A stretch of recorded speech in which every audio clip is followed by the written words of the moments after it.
era o matrimonio, e a muller andaba amigada co abade, bueno. Entonces vai, e cando pasaba por el, polo home, chamábanye vaquero teixo.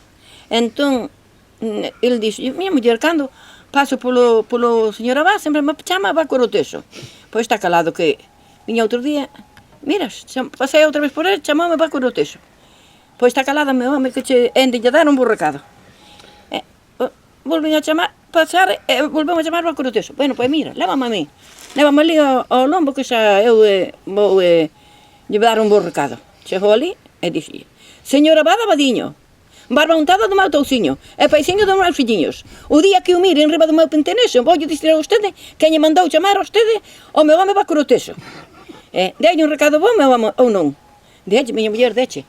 E que a mi irmá volve para a casa outra vez a cabalo. El a cabalo dela. Ela a cabalo dela. Si, aí está. Topou unha lousa de afilar os cochillos no camiño, e dixo, mira, era mellor levar esa lousa. Entonces colleu a lousa, o lombo, e que a mi irmá, o home, colleu a lousa, mas a muller a lousa, tuviña que levar elas dúas cousas. Entón dixolle, miras, deño o recado bo, non? Deche. Pois así son as cousas, ti levas-me a min e eu levar lousas.